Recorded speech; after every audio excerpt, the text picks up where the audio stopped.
Good morning, everybody. I presume you're the people who weren't attracted away by the sun for the weekend. There you are, right? Anyway, this morning I'm going to ponder on the concept of truth as it affects our lives and our society today. And I will look at how untruths challenge our freedoms and our democracy.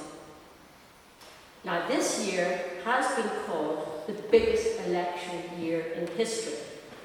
By the end of it, almost half of the world's population will have had the chance to put a cross against a name on a ballot paper.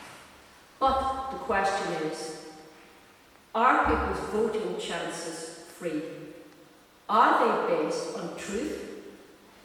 Are our votes in our country based on truth?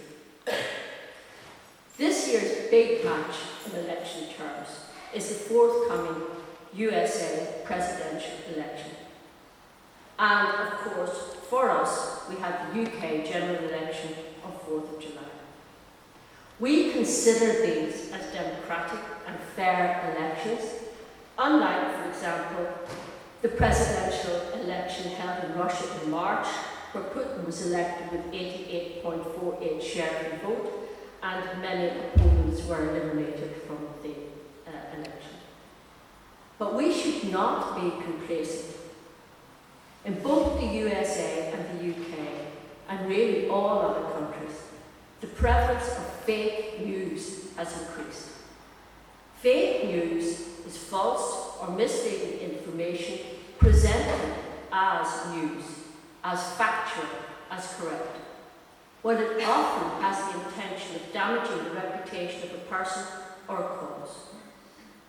As we all remember, deliberate untruths were told about the EU and the NHS during the Brexit referendum, plastered on the side of buses as to how much money we'd get if Brexit was achieved, right?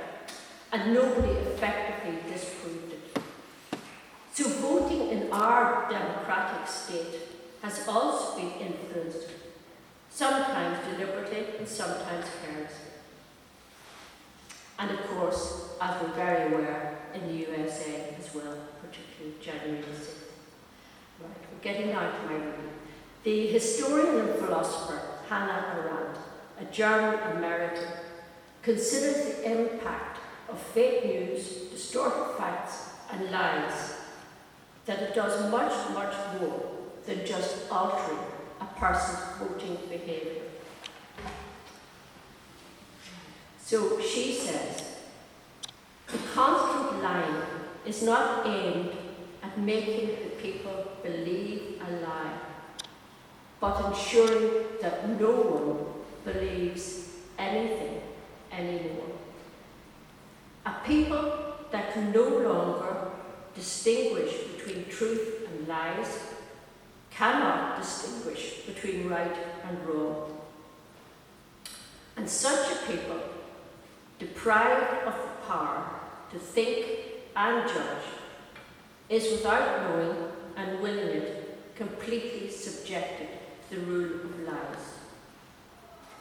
With such a people, you can do whatever you want. A deeply disheartening warning for us today. However, she imbued her work with a spark of hope and confidence in the nature of mankind.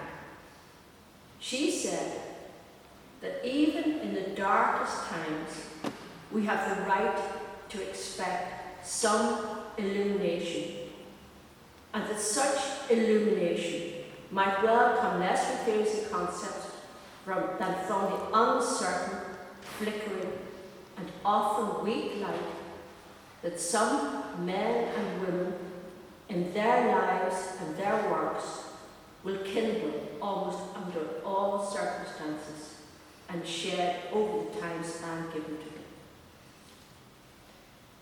I believe in our current dark times, where truth is often distorted, denied, and replaced with untruths, some by social influencers, some by public figures, that we also have illuminators, people in our public and private lives, politicians, commentators, clergymen, family, friends, who help us distinguish between lies and truth, and between right and wrong, who enable us not to become subjected to the rule of lies, but let us see the truth, who shine the uncertain, flickering, and often weak light of truth.